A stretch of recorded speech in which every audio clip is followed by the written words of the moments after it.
Hello tout le monde, bienvenue dans cette nouvelle vidéo, j'espère que vous allez tous bien. Aujourd'hui, on se retrouve pour parler de Taylor Swift et de mon expérience au Eras Tour. Déjà pour commencer, j'adore Taylor Swift depuis que j'ai, je pense, 12-13 ans. J'ai vraiment appris à aimer Taylor Swift au fil des années, au fil des albums. Faut savoir que je suis un grand fan de Taylor Swift, je l'adore, mais je suis pas le fan qui est fou, d'accord, c'est rester sain d'esprit. Donc dans cette vidéo, je vais vous parler du Eras Tour, mon expérience au concert à Zurich, stade Letzigrund. Restez dans cette vidéo si vous voulez vous taper des barres de rire sur mes cris pendant le concert de Taylor Swift. Bon, pour commencer, il faut savoir que un an avant le concert officiel à Zurich, elle a annoncé qu'elle venait, donc première fois dans sa carrière qu'elle venait en Suisse. Il fallait déjà s'inscrire à une prévente pour recevoir un code pour ensuite avoir la chance d'accéder à la billetterie pour pouvoir acheter un billet. Je me suis inscrit à la prévente, ensuite j'ai eu un code, j'ai pu me connecter à la billetterie et là c'était la guerre. En 3 minutes, il n'y avait plus un seul billet. J'ai essayé de refresh la page, j'avais pas de billet. Et finalement, avec des amis à moi, on a réussi à avoir des billets, mais des packs VIP. De toute façon, nous, on s'en fichait. Moi, en tout cas, ce que je voulais, c'était voir Taylor Swift au moins une fois dans ma vie, donc j'étais prêt à mettre le prix. Pas non plus 800 francs, mais j'étais prêt à mettre le prix pour la voir. À ce moment-là, on ne savait même pas qu'est-ce qu'on avait comme place, ni rien. On s'est dit, on a des billets, on valide, on achète. Donc, il faut savoir que le pack VIP, on l'a payé 360 francs par personne. Donc, on était 3. Ça a fait cher. Mais c'était pour la bonne cause. Donc, il faut savoir qu'avec le prix du billet, on avait du coup une box VIP. On pouvait rentrer 1 heure avant les entrées générales, donc ceux qui n'étaient pas VIP, on pouvait rentrer 1 heure avant eux dans le stade. Donc je vais vous montrer ce qu'on avait dans la box VIP de Taylor Swift. Donc pour commencer, tout venait dans une box comme ceci. Donc une magnifique box du Eras Tour de Taylor. Donc à l'intérieur, on a des posters comme ceci. Très jolis, moi je les adore. Alors moi j'ai rien affiché de ce qu'il y a dans la box parce que pour moi c'est collector, du coup je veux pas les abîmer, ils sont dans une armoire. Enfin voilà, pour moi ça a beaucoup de valeur parce que c'est vraiment l'artiste que je voulais vraiment voir dans ma vie. Enfin je suis déjà hyper reconnaissant d'avoir pu la voir. J'ai envie d'en prendre le plus soin de cette box, donc tout est conservé dans la boîte. Comme poster, on a ce poster de Taylor Swift qui est magnifique, je l'adore. Le deuxième, le troisième, incroyable aussi, vraiment. Ils sont tous incroyables de toute façon. Je suis pas objectif, de toute manière, c'était leur suite. Et le quatrième, donc vraiment incroyable. Moi personnellement, j'adore. Je suis ultra fan, si vous ne l'aviez pas compris. Ensuite, on avait un porte-clés, un truc pour mettre autour du cou pour mettre ses clés, où on pouvait mettre du coup la carte VIP. On pouvait accrocher soit des clés, moi j'avais accroché des clés, mais après je me suis rendu compte que ça s'abîmait assez vite, du coup je l'ai vite rangé quand même dans la box pour le conserver, mais je l'ai gardé pendant quelques temps avec mes clés de maison. Mais normalement ça allait avec ça, du coup avec ce magnète qui est, je sais plus comment on appelle ça. Et du coup j'adore le bruit. Ensuite, on avait ce bracelet du coup qui donnait à l'entrée du concert parce on avait tous des bracelets lumineux pour le concert. Du coup, si je retire la languette, ça s'allume. Et du coup, sur chaque musique, il y avait des lumières différentes. Enfin, c'était vraiment génial, quoi. Ensuite, on avait une petite boîte comme ceci avec d'autres petits objets à l'intérieur. Un pins. On avait un pins comme ceci. Trop beau, j'adore. Et on a un ticket VIP, du coup qui est collector, qui est comme ceci. Il est vraiment hyper beau, enfin vraiment c'est des tickets pour moi qui valent de l'or, c'est collector, j'adore. Pour moi il y a vraiment rien à dire, c'est niveau marketing elle est hyper forte. Et puis avec du coup il y avait plusieurs cartes postales comme ceci. Donc on a celle-ci, celle-ci, celle-ci. Il y en a vraiment plusieurs pour tous ces albums en fait. Chaque carte postale concerne un de ces albums. Donc vraiment, moi je kiffe, je les utiliserai jamais parce que comme j'ai dit pour moi c'est vraiment collector.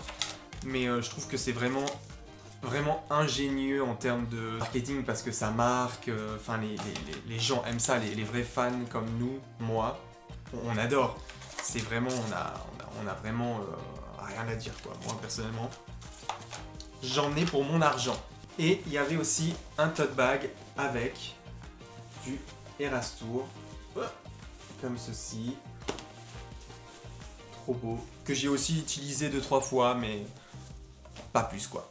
Du coup voilà pour la box du coup qui était fournie avec. Donc le concert était à Zurich, nous on a dormi la veille à Fribourg chez un ami. On s'est levé à je crois 3h30 du matin. On s'est levé pour partir au stade. Arrivé sur place, bien sûr, il y avait déjà des fans, beaucoup de fans, mais américains. Beaucoup qui venaient de partout, Californie, Los Angeles, vraiment ils venaient de partout. Nous on a réussi à trouver un parking juste à côté qui était pas cher et il y avait de la place encore.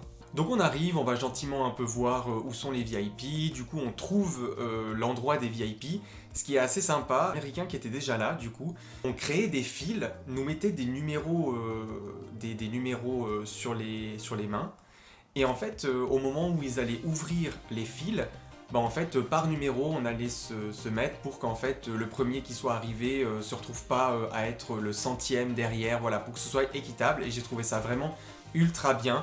Nous, on était, je crois qu'on était 20e, quelque chose comme ça, on était vraiment au tout début. On est arrivé devant le stade, il devait être 6h le matin. 5h30, 6h le matin, on est arrivé. Et on devait attendre jusqu'à 14h, voire 15h, je crois que c'était 15h que les portes du stade s'ouvrent pour nous et qu'on puisse rentrer. Faut savoir que c'était un mois de juin, il faisait extrêmement chaud, c'était canicule, vraiment, c'était par contre l'attente, c'était le pire moment de toute ma vie, vraiment. 6h qu'on arrive devant le stade jusqu'à 15h qu'on puisse rentrer, on a attendu dehors, assis devant l'ouverture des fils. Vient le moment vers 15h où du coup toute la sécurité arrive pour ouvrir les barrières, contrôler les tickets pour qu'on puisse rentrer dans le stade. Là, il y a l'excitation qui monte, on a vraiment envie de rentrer, c'est incroyable. Enfin, moi, j'allais vivre le rêve ultime, mais il faisait une chaleur atroce. Vraiment, moi, j'étais à 2 doigts du malaise à l'extérieur tellement qu'il faisait chaud. C'était vraiment horrible. Mais vient le moment où ils ouvrent, ils contrôlent les tickets, et là, bien sûr, vous ne devez pas courir. D'ailleurs, on se fait rappeler, beaucoup de gens se font rappeler à l'ordre de ne pas courir parce que c'est dangereux, il y a les escaliers. Donc on arrive gentiment dans le stade, je vous insérerai des photos si j'ai encore les photos. Pas beaucoup de gens devant moi, du coup je me dis que je vais être super bien placé. Franchement, je pouvais pas rêver mieux en termes de placement. J'étais vraiment, il y avait une personne devant moi, appuyée à la barrière, et moi j'étais derrière elle. Donc vraiment j'étais aux barrières. Vraiment j'ai eu une chance incroyable. Du coup j'y étais avec ma meilleure amie et mon meilleur ami. Elle a vraiment rush la barrière, du coup c'est grâce à elle qu'on a pu se mettre là, et c'était vraiment la meilleure expérience de ma vie. Je regrette absolument pas l'attente. Faut savoir qu'ils nous ont distribué carrément des couvertures de survie à l'intérieur du stade en attendant le concert. Donc tous les fans, on s'est fait un toit, on s'est littéralement fait un toit avec couverture de survie. Et puis ils nous distribuaient de l'eau, il y avait des ventilateurs qui nous soufflaient dessus avec un peu de l'eau. Parce qu'il faisait beaucoup trop chaud. Donc on attend jusqu'à la première partie. C'était Paramore, la première partie, si je dis pas de bêtises. Donc moi je connaissais pas, je suis pas très fan, du coup moi je suis resté assis parce que j'avais hyper mal au dos. Donc je suis resté vraiment assis au sol. Parce que depuis que j'étais debout, depuis 3h30, 4h du matin, à être debout, ensuite à attendre, un peu assis, ensuite debout, j'avais hyper mal au dos. La première partie se termine, le grand écran s'allume, l'horloge s'allume sur les écrans pour le début du concert de Taylor Swift. Et là pour moi c'est le Graal. Je me rends compte que tout ce que j'ai rêvé depuis que je suis tout jeune de voir Taylor Swift se concrétiser. J'arrivais pas à réaliser que c'était là, c'était maintenant. Je voyais sur le grand écran ce que j'ai vu à travers des vidéos YouTube, des TikTok, Instagram, parce que ça faisait déjà plus d'un an qu'elle était déjà en tournée, donc nous on avait déjà vu...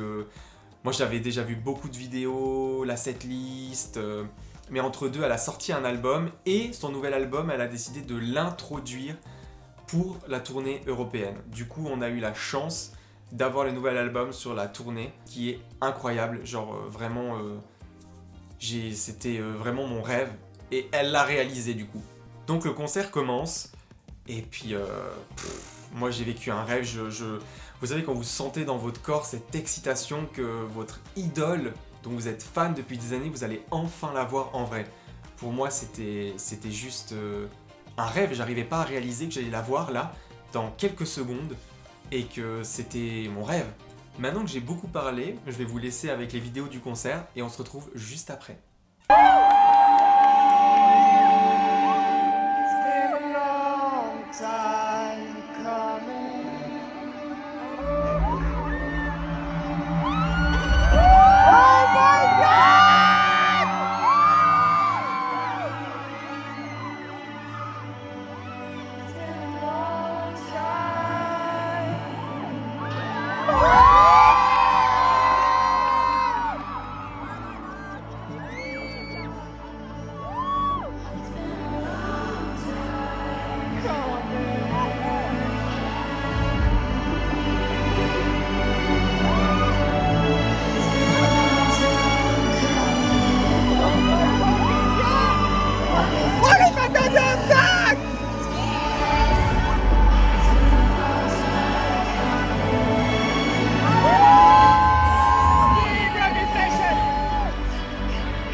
comme vous avez pu le voir, le show était incroyable. Il a duré 3h15. 3h15 de show. Changement de tenue, changement des rats. Elle a fait tous ses albums avec quelques musiques pour chaque album. C'était vraiment incroyable. J'étais content que ça se termine aussi parce que je souffrais vraiment du dos. C'était dur. Pendant 3h15, je suis resté debout. Vous sentez pas trop la douleur parce que vous êtes super excité.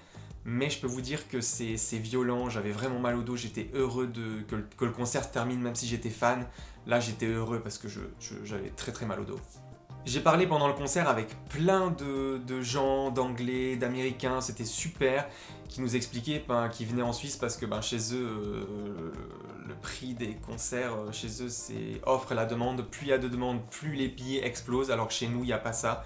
Du coup c'est moins cher pour eux de venir avec un billet d'avion, un hôtel et le concert, que juste aller à un concert chez eux, c'est beaucoup trop cher. Du coup, je comprends.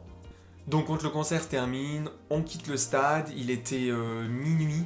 Il était minuit et demi, on s'est dit putain, on crevait la dalle, on avait faim. Du coup on a essayé de trouver un Burger King ou un McDo ouvert parce que c'est les seuls trucs qui étaient ouverts. Et on a trouvé finalement un Burger King, on s'est arrêté, on a mangé. On n'en pouvait plus, il y avait plein de gens de fans avec nous dans le Burger King. Ils ont été sympas la ville de Zurich parce qu'ils ont laissé ouverts les McDo, Burger King assez tard parce qu'ils savaient que du coup les fans allaient certainement avoir faim. Et il faut savoir aussi que du coup, ensuite dès qu'on avait fini de manger, on se retapait 3 heures de route pour rentrer en Valais. Donc on était debout depuis 3h30, 4h du matin et on est rentré, il était 3h, 4h, il était je crois 4h du matin quand on est rentré en Valais et qu'on s'est couché. Du coup on s'est relayé avec ma meilleure amie pour conduire. Elle a conduit la première partie du trajet et j'ai terminé le trajet. C'était très très très difficile. Non, je dis même une bêtise. Moi je les ai déposés à Fribourg parce que le lendemain ils avaient des cours à Fribourg. Et ensuite depuis Fribourg jusqu'en Valais, je suis rentré tout seul. C'était assez dangereux honnêtement parce que j'étais très très fatigué. Mais je me rendais pas forcément compte que j'étais fatigué à ce point. Mais le trajet s'est très bien déroulé, je suis rentré sain et sauf en Valais. C'était génial. C'était la meilleure expérience de ma vie honnêtement en termes de concert, c'était vraiment incroyable. Sur 100, je mettrais 100. 100 sur 100, rien à dire. À part le trajet qui était un peu long, mais sinon pour moi c'était un 10 sur 10. Donc voilà, j'espère que cette vidéo vous a plu. Moi je vous donne rendez-vous la semaine prochaine pour une nouvelle vidéo. À la semaine prochaine.